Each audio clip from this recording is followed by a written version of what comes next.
श्री कृष्ण भक्तों, राधे राधे। श्री अरदास कैसे आप सब आशा करते हैं आप लोग स्वस्थ होंगे, मंगलमय होंगे। भक्तों, मेरे पास प्रश्न आते हैं कि दीदी जो आपने एकादशी व्रत का पारण बताया था वो एक बार फिर से वीडियो रिपीट कर दीजिए कि वो उसमें समझ में नहीं आ रहा है कि कैसे व्रत का पारण करना है और क्या क्या ऐसा करना है जिससे हमें पूर्ण रूप से लाभ प्राप्त हो सके। तो देखिए, मैंने परसों नरसों की जो वीडियो डाली तो उसमें मैंने पूर्ण रूप से डिटेल बता दी थी, लेकिन एक बार फिर से आप लोग के कहने पर हमें फिर से वीडियो डाल रहे हैं क्योंकि आज है निर्जला एकादशी। हम भी मतलब इतना नहीं बोल रहे हैं, लेकिन फिर भी आज हमारा इतना ज़्यादा रोज़ से ज़्यादा या आज ही ज़्यादा बोलना हो जा रहा है। तो देखिए, एकादशी का जो व्रत का जो पारण है वो अपने में इतना ज़्यादा महत्वपूर्ण है कि अगर उसमें ज़रा से भी असावधानी बरती जाए ना तो आपका फल थोड़ा सा रुक जाता है। तो आपको करना क्या है, देखिए ज़्यादा कुछ कठिन नहीं होता कि हम फिर भी हम आप लोग से ये बताएंगे जितनी सारी चीज़ें होती है आपके आसपास होती है, बस करना आपको सावधानी से। तो जिस तरीके से देखिए हमारे प्रभु क्या करते हैं, अगर आप कुछ भी नहीं करोगे तो भी हमारे प्रभु आपको फल पूरा का पूरा देंगे। ये मन में मत विचार भावना लाइए कि अगर ये चीज़ वाला है हमारे लिए फलाना चीज़ हमारी ये गलती होगी तो हमें पूर्ण लाभ नहीं प्राप्त होगा, ऐसा नहीं है। लाभ आपको पूरी तरीके से, लेकिन आप प्रभु पे भरोसा रखिए, बस प्रभु पे एक निश्चल भाव से इनका व्रत करिए। ये नहीं कि किसी उद्देश्य से कि हमें ये चीज़ करना है तो हमें ये फल प्राप्त हो गया, इस भाव से नहीं। आप प्रभु के लिए कर रहे हो ना तो प्रभु भी आपके लिए करेंगे। तो देखिए, जैसे कि एक बात की बात है कि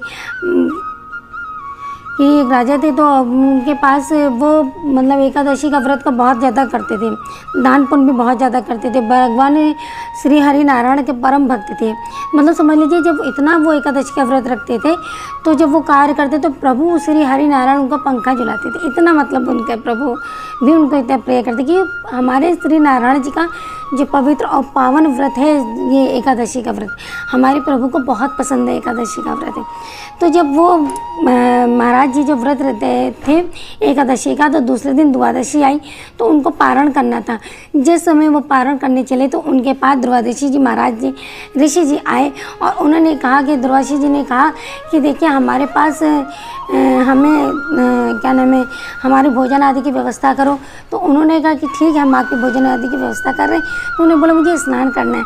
तो बोले ठीक है आज आप स्नान कराइए जाके जमुना जी में, मैं स्नान करके आऊँगा तब भोजन ग्रहण करूँगा। तो महाराज जी बोले कि जो राजा जी थे तो उन्होंने बोले कि ये तो हमारे सौभाग्य की बात है कि देखिए आज मुझे द्वादशी मतलब एकादशी का पारण करना है और आप आए हो तो पहले मैं आपको भोजन पवा दूँगा फिर मैं अपना पाऊँगा। इतने अच्छे से खुश थे वो। तो जो द्वादशी जी महाराज जी स्नान करने गए थे तो उनको आने में बड़ा विलम्ब हो गया। मतलब द्वादशी जो थी वो पूरी होने वाली थी, उनका पारण कैसा होता राजा का। तो राजा ने फिर अपने सबको सभा बैठाई, पूछा ऋषि मुनियों को सबको बुलाया कि देखिए द्वादशी जी महाराज जी आए नहीं हैं तो अब हमारे मतलब पारण कैसा होगा व्रत का। और मैंने उनको वचन दिया कि मैं उनके करे बगैर करूँगा नहीं, पहले मैं उनको भोजन पवाऊँगा फिर वो खाऊँगा। तो अब मैं कैसा क्या करूँ। तो फिर जब सबके साथ पूछने लगे तो सबने यही कहा कि देखो आप ऐसा करो, आप जितने साधु मानते हैं उनके चरणों के जल धुल मतलब चरण उनके धुलिए और चरण धुलने के बाद वो चरणामृत आप अपना पी लीजिए तो आपका फल मतलब प्राप्त हो जाएगा और आप उससे अपना पारण कर लीजिए। मतलब उनके चरणों के जो अमृत है उससे आप अपना पारण कर लीजिए। तो ये जब ऋषि मुनि ने उनसे कहा तो उन्होंने ऐसा ही किया।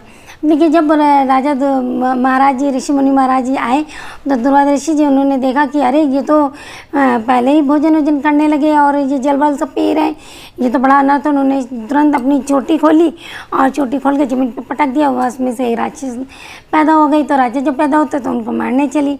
तो जब उनको मारने चली तो हमारे हरि नारायण विष्णु जी का जो चक्र था तो वो राक्षस के पीछे दौड़ने लगा। जब राक्षस के पीछे दौड़ने लगा, ध्यान से सुनिएगा तो आप लोग को मतलब समझ में आ जाएगा। तो जब दौड़ने लगा तो फिर दौड़ते दौड़ते वो राक्षस मर गया। फिर वो सुदर्शन जी दौड़ते दौड़ते ऋषि मुनि के पीछे दौड़ा। अब वो परेशान हो गए, वो ब्रह्मा जी के पास गए, बोले सुदर्शन मेरा पीछा कर रहा है तो मैं तो आपका परम भक्त हूँ ना। तो बोले कि देखिए मैं तो इसे बचाने से सुदर्शन शक्ति से कौन बचाएगा। फिर वो भोलेनाथ जी के पास गए।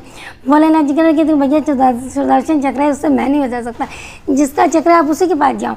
तो हरि भगवान विष्णु के पास गए तो उन्होंने कहा कि प्रभु ये कि देखो मेरा परम भक्त जो एकादशी का व्रत था उसने पारण किया आपके बोलने पर, आपने आपके मन में जो था मतलब जो भावना जैसी रही हो कि देर करूँगा विलंब कर, मैं अपने भक्तों का विलंब कैसे देख सकता हूँ। तो मैंने उनकी सभी जो ऋषि मुनि थे मैंने उनके मन में ये भाव लाया कि उनको चरण को जो उनका धुलिया और उनका जो आचरण अमृत है वो पी के उनका अपना पारण करिए। तो ऋषि मुनि जी क्षमा मांगी, फिर सबने साथ में महाराज जी के साथ बैठकर भोजन किया। तो भक्तों बात यहाँ पे यही है कि जब आप इस तरीके से कोई भी व्रत रखते हो, अगर आपको कुछ नहीं आता है तो प्रभु उस समस्या का भी समाधान करते हैं। जिस तरीके से अगर हम कहें कि जैसे कल आज निर्जला एकादशी है, जो कल का जो आपको पारण करना है वो 6:01 से लेकर 7:28 तक, 6:01 से लेके 7:28 के अंदर ही अंदर आपको पारण कर लेना है।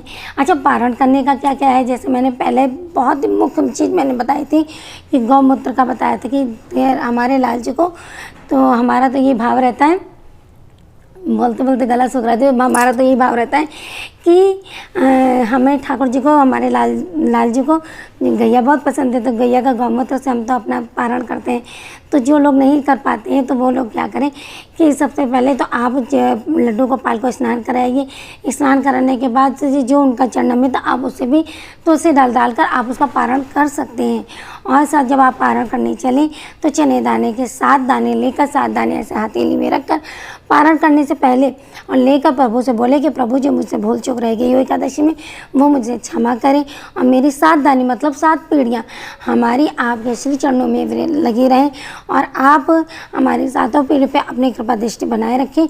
ऐसा बोलकर वो 7 दाने अपने पीछे से ऐसे करने, वो फिर 7 दाने आपको, फिर आप पूछोगे 7 दाने का क्या करना है, फिर 7 दाने आप चाहे जहाँ भी जाए, चाहे झाड़ू में जाए, चाहे कैसे भी जाए, किसी से जाए, वो 7 दाने आपको चले जाएंगे, कोई बात नहीं, आपको पीछे करके बोल के ऐसे फेंक देना है। और फिर जब पारण करें तो तुलसी दाल डाल के पारण करें, मतलब लड्डू गोपाल को स्नान करा कर इस तरीके से करें। और साथ ही साथ बहुत अच्छा होगा आपके लिए जो बाबा आप गौमूत्र से अपना पारण करेंगे। देखिए, जो हमारे श्री धाम वृंदावन में होता है हम वही आपको बताते हैं। यूट्यूब वगैरह में तो बहुत सारी चीज़ें ऐसे ऐसे बता देते हैं, लेकिन अगर गौमूत्र से आप करेंगे तो आपके लिए बहुत ज़्यादा फलदायी रहेगा। क्योंकि जितनी भी एक दिन का आप कुछ करने जल्द नहीं त्यागते थे तो शरीर में जितने रोग होते, कष्ट होते, वो सब दूर हो जाते हैं। हमारे प्रभु जी के एक दिन मैंने व्रत रखा है और गौमूत्र में तो साथ कहते हैं कि सारे मतलब सारे देवी देवता विराजमान होते हैं। तो आप गौमूत्र से, जल से, गौमूत्र से अपना पारण करिए। और मन में कोई ऐसे विचार आते कि अरे ये ऐसा होगा, ऐसे, तो प्रभु पे छोड़ दीजिए। जाने अनजाने में प्रभु हमारे सब भूल माफ़ कर देते हैं, हमारे प्रभु बड़े दयालु हैं। तो इस तरीके से अपना पारण करिए। समय का बड़ा विशेष ध्यान रखिएगा। 6:01 से लेकर 7:28 के बीच में जो भी आपको पारण करना हो तो वो आप जल्दी से जल्दी कर लीजिएगा। तो सभी भक्तों को राधे राधे। श्री कुंज बिहारी, श्री हरराज विठल बिहारी।